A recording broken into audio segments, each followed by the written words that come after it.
Well, Broadway fans, we're in the midst of Tony season, and some of the most unique choreography you're going to find on Broadway this season comes from Hadestown. And this man has created it all in his first time on Broadway. I'm Sam Eckmann of Gold Derby. This is David Neumann, choreographer of Hadestown. Thanks so much for sitting down with me today. Um, this this is your Broadway debut as a choreographer, and you've been involved with this show since the very first performance back at New York Theater Workshop. So can you just tell us how you got involved in the production? Well, I did a very early workshop with Anais and one of her original collaborators from Vermont when it was sort of a DIY kind of community theater thing, a little bit of a caravan. They were in a bus, and driving around Vermont, and I did some really basic experiments of movement, of what the movement could be to this music, and she really loved it. So she invited me to continue with the piece as it moved on to New York Theater Workshop, and of course collaborating very closely with Rachel Chavkin. Yeah, and that production at New York Theater Workshop was vastly different. It was much more immersive. The whole thing felt different. So then you've taken it to different places and finally to Broadway to translate it to a proscenium. So what was the biggest challenge in reconfiguring your choreography for that? Well, I mean, the piece itself went through big changes as well. We knew by the end of New York Theater Workshop, we knew we wanted to add workers ensemble, somewhat of a Greek chorus feel, but also a group of performers who could portray the workers above ground as well as below ground, and sort of point to the difference of the experience between the two. So when we went to Edmonton, Canada, we added a workers course, and that was the first time I started to choreograph, for larger groups of people and sort of really start to flesh out the story to find how to embody the music in terms of dance.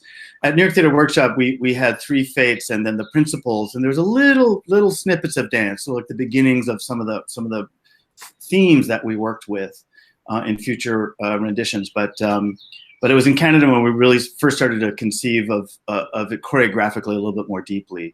Then in London, it really kind of solidified. We really found the voice of the workers, if you will, the physical voice. Yeah. Mm-hmm. And you mentioned Rachel Chavkin, the director, before. I love hearing how directors and choreographers work together, because you've really created together this otherworldly universe. So how did you both, what conversations were there to have you both land in the same space? Well, we talked a lot about, I was around a lot with meetings of the whole creative team and worked very closely with Anais and Rachel about how do we articulate this world? Because it really could be anything. We could set it, in ancient Greek times. We could set it in the future. We could set, and I think one of the powerful things about Anais' material is how evocative it is. It really is in a lot of ways an epic poem.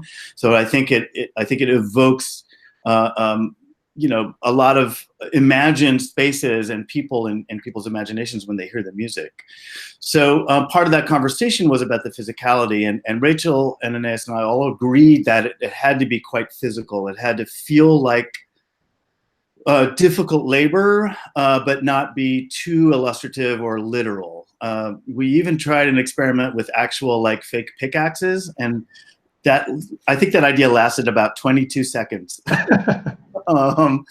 But we work, Rachel and I work very collaboratively. I would say it's akin to kind of, those pro wrestling duos, those duo teams, they kind of tag team, right? So she'll come in and say, oh, I want this to happen, and so-and-so has to come from this staircase. And so I take that information, and then I start to build on that, and then she riffs on what I've done, and then I further clean so we there's a lot of back and forth there. Yeah. Yeah, because at times it's so cohesive and seamless that it's hard to tell where your work begins, where's hers ends, because that, especially with that workers course, the whole thing is the constant movement to sort of seamlessly tell the story. So is that tag team sort of also in the rehearsal studio? Are you constantly feeding back ideas? Absolutely. Rachel said to me pretty early on, she said, I think we're going to be working really closely together, and I've never done that before with a choreographer, and I don't know if I like it yet. But we learned how to do that. We learned how to navigate. It's really clear her vision is really driving the bus, if you will. And so, and we're all listening to Nace's music and listening to the words and figuring out how to tell the story.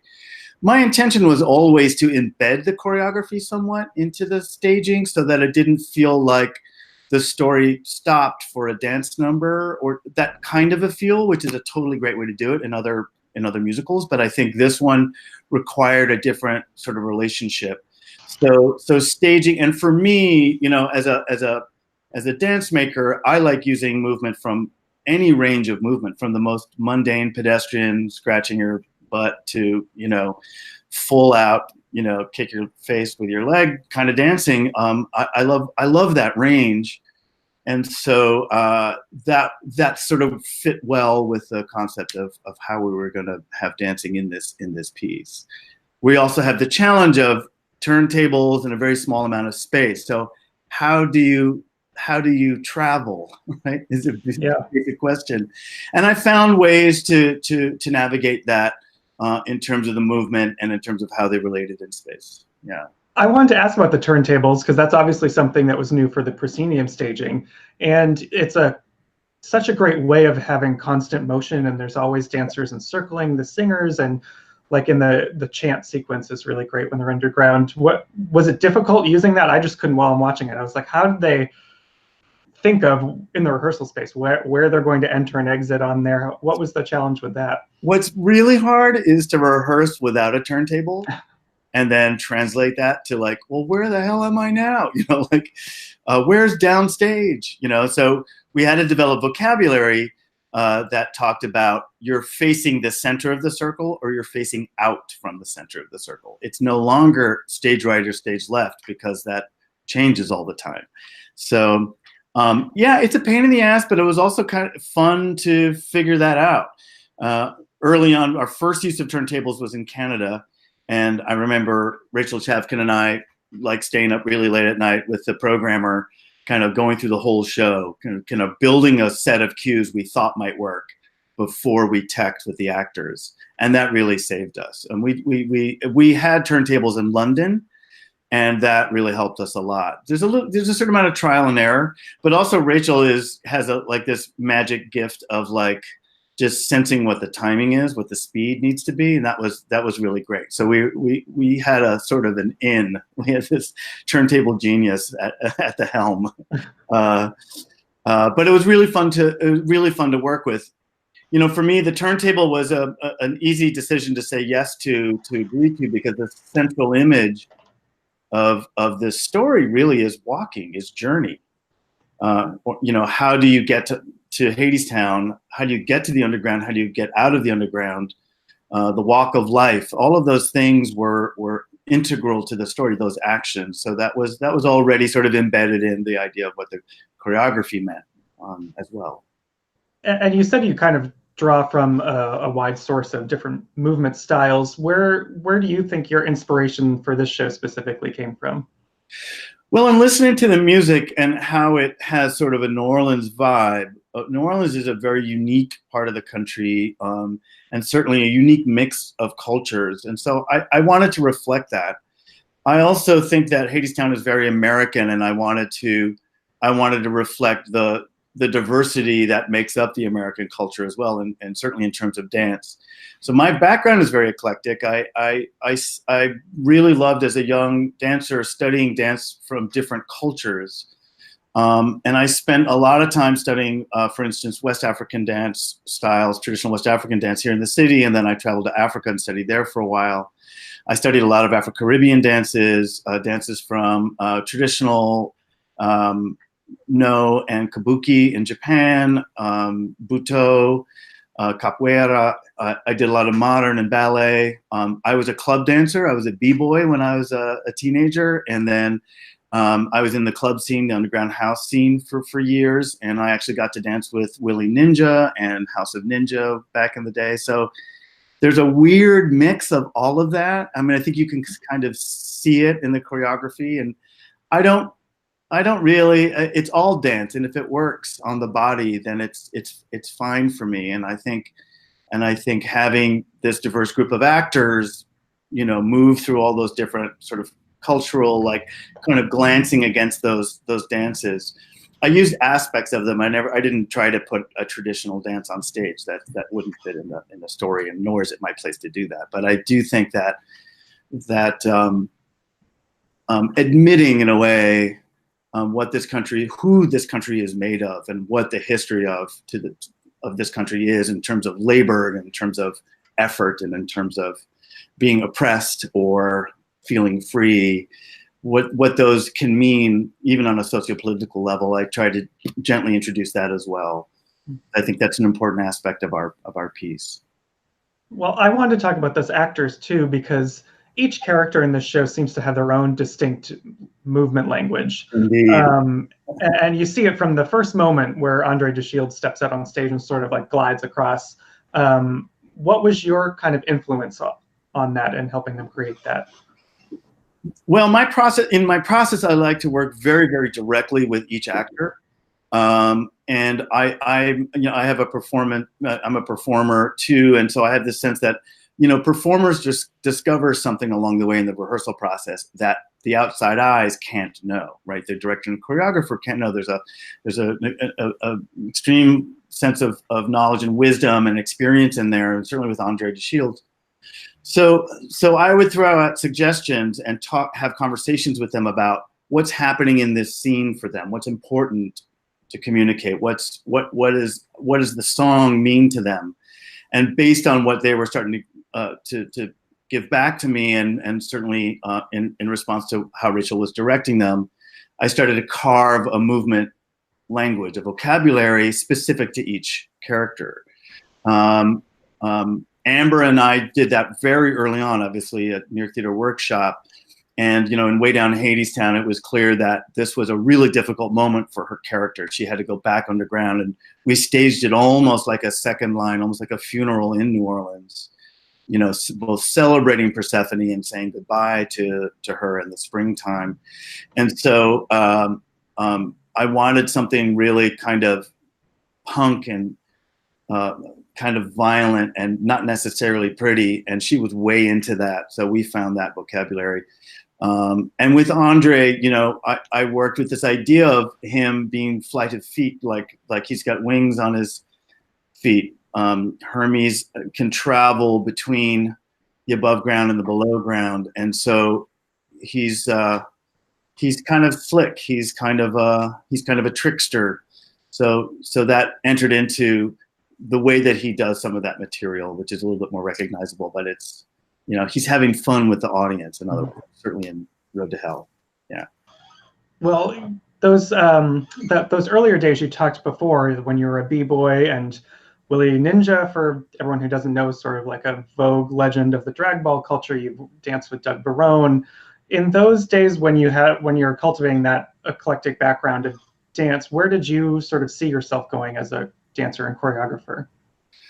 That's a good question. I mean, I always was interested in making work, and so I've been making work for many years as well. My own work, which tends to be more of a downtown flavor, kind of a mix of dance and theater. And my original work is sort of the kind of work that's born of questions, and the main one is what if? Like what if we put this and this together? And that type of kind of pure experimental curiosity into what makes a performance. I've always loved the theater, so I've always been involved in the theater. And the way that I kind of got into choreography was I was in a play early on in my career, and they knew that I was a mover, that I was an actor who could move sort of well. And they're like, oh, why don't you choreograph the end wedding scene? So I said, all right, sure. And I made a crazy, funny wedding scene just kind of off the cuff. And I found out that I really enjoyed that. I really enjoyed trying to solve the problems and thinking about all the characters and how they intersect and how to tell the story subtly through the movement, how to connect to whatever the music was. And so that's continued on. I certainly never imagined doing Broadway, funnily enough. Like I always loved going to see Broadway, but I was like, well, I don't know if I do that. I don't know if I do the traditional musical thing as much as I appreciated it and enjoyed it. But yeah. So it's right now it's pretty amazing to be on my first Broadway show and to be nominated for a bunch of awards too. It's just bonkers. Yeah, I was going to ask, because when we think of Broadway dance, we normally don't think of your style, really. It's, you know, the big balletic Jerome Robbins numbers or something jazzy and high energy. So in that realm, would you see that kind of changing with more space for different styles of choreography?